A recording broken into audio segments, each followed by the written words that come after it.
That's my calling card. All right. So, we're listening, we're focused, we're excited to be here.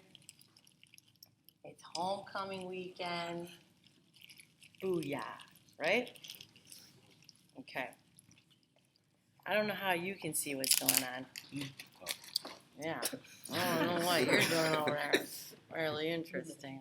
He's like, I don't know either. So, you're good. This is Haley's. And what's going to happen here is,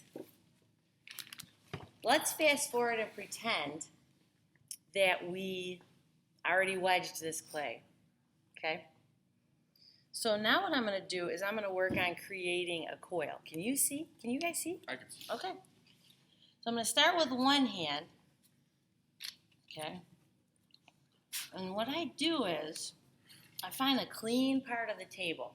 And if your table is the tile tables in the back, over there and there, then I would go to the counter in the back, clean and dry it off. You don't want to leave any water on your table because the coils will stick when you're trying to roll them.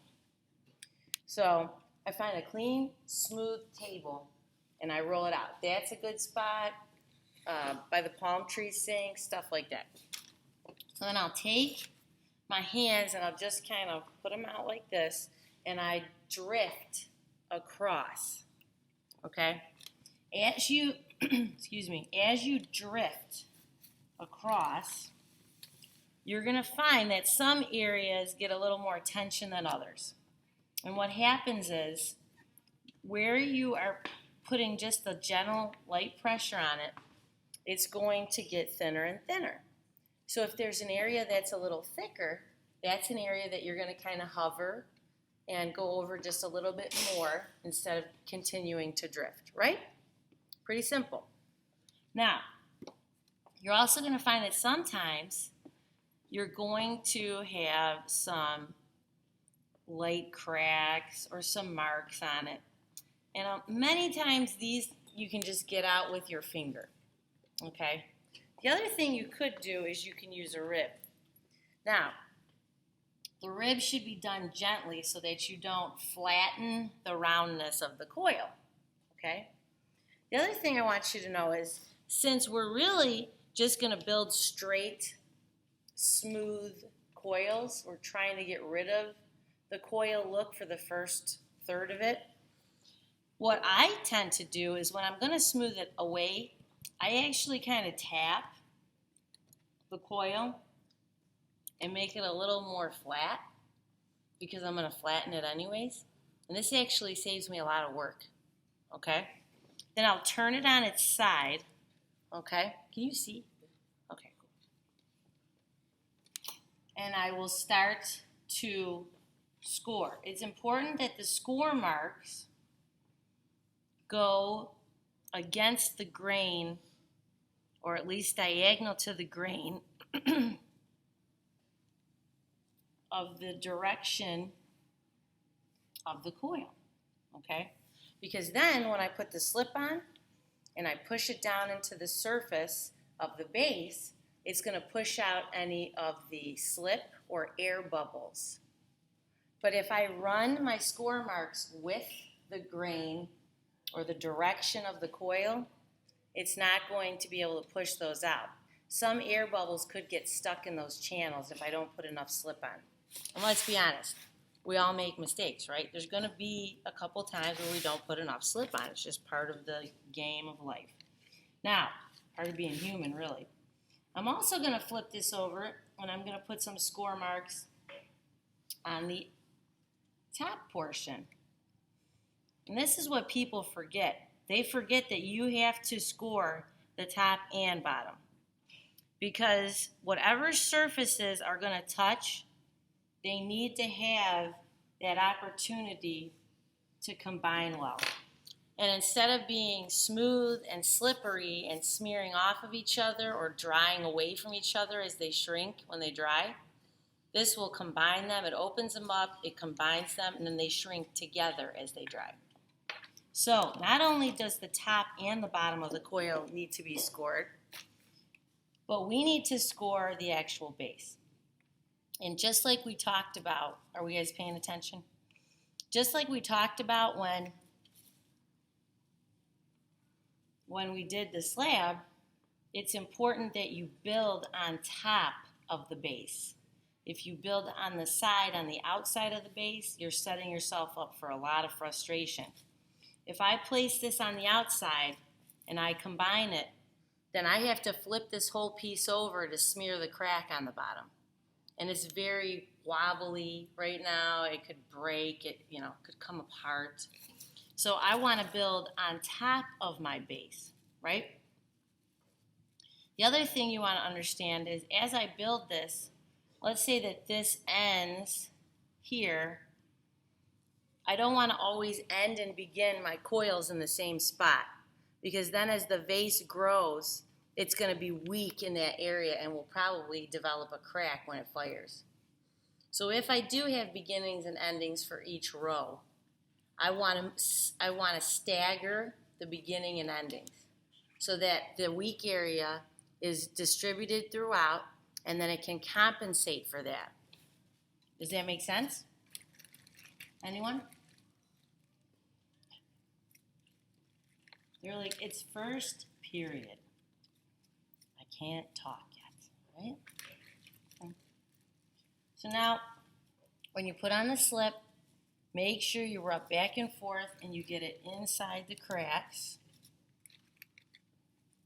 Okay.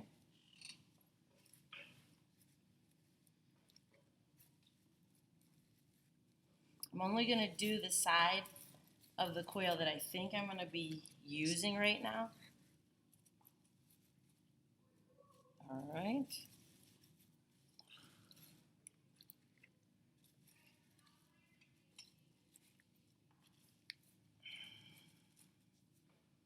And then I'm going to work from one side to the other, and I'm going to push down. The reason I go one side to the other and not just plop it down and then be done with it is because I want to push out any air as I go. So I work from one end to the other, kind of methodically really. And when I get about here, what I'm going to do is I'm going to take a fettling knife, right? I'm going to overlap where these two coils end. And I'm going to cut at an angle. Okay? This may seem strange to you, but I just increased the surface area of where these two connect, which will make it connect better. And I'm going to score the ends, and I'm going to slip them to make sure there's no air left in there. And then I'm going to push them together and combine them. Okay? And then lastly, we talk about what happens to get this piece to grow wider or thinner with each coil. How do we do that? And how do we smear this without destroying it? So first of all, to get the piece to go straight up, I place the next coil directly on top. Correct? Easy enough. To get the piece to grow wider, I place it on top but slightly toward the outside of the preceding coil. To get the coil to become, to get the vase to grow and become smaller, I place it on top but slightly toward the inside. If I pull the bottom coil up and over that, and I pull down on the inside coil, the top to the bottom, it's going to start to arc the piece and make it go in. If I pull the top coil down over the bottom, and I pull the inside coil up over the top when I'm trying to get it to go out, it's going to help push the coils up and out the direction I want. So it's really simple to do that. The other thing is the rib is a good friend of yours, and so is the fork. And this may seem really strange, but every 3 coils, I would stop and blend them. Don't go more than 3 coils without blending, or the piece will be very weak, okay? So I'm going to take this, and I'm actually going to score the whole surface up where I want it to be smooth. We're not going to talk so much right now about how to keep the coil look and yet blend it enough so that it doesn't crack off. Right now we're just concerned about learning about how to smooth it so you can't tell it was a coil, okay? So I am scoring up the surface. Let me know why I'm going to score up the surface that I'm trying to make totally smooth. Why would I add bumps to it?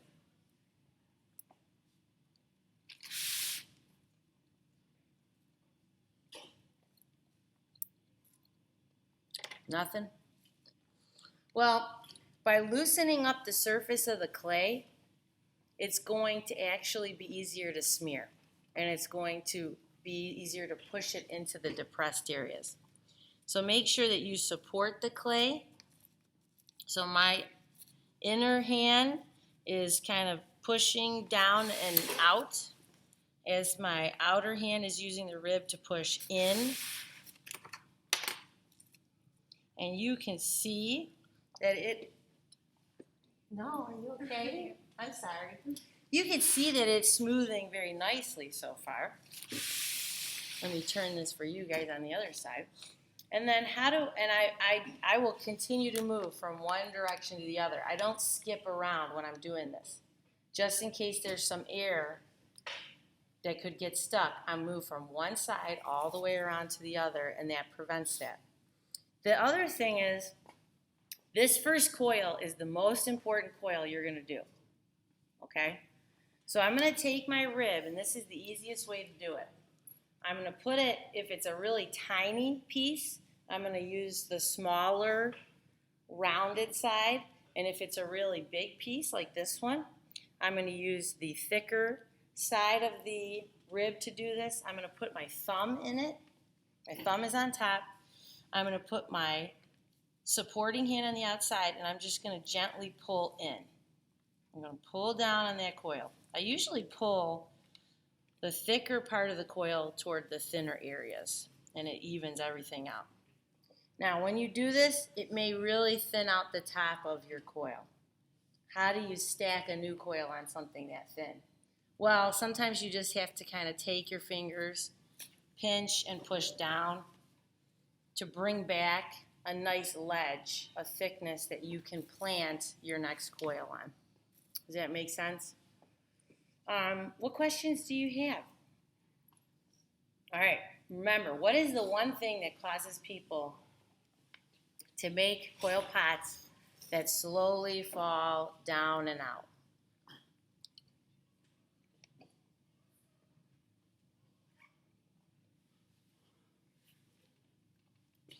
Yes. Aren't you not supposed to put so many coils on when it's wet? Yes, very good. So if I continue to stack and stack while the base is still wet, it is going to destroy itself, okay? I need the base to be wet right now because I'm attaching a coil to it. But once this coil is smoothed and it's completely closed up and there's no cracks, I'm going to let this base get to leather hard, and I'm going to keep it there until my whole design is finished and everything's done. The only thing that I need to keep adding water to is the top coil, okay? As long as the coils are smoothed or the cracks are sealed, I want them to be leather hard. That's my goal. And if I have to use a hair dryer to do that, I'll do that, okay? And then you can build as big as you want, okay? All right, thank you.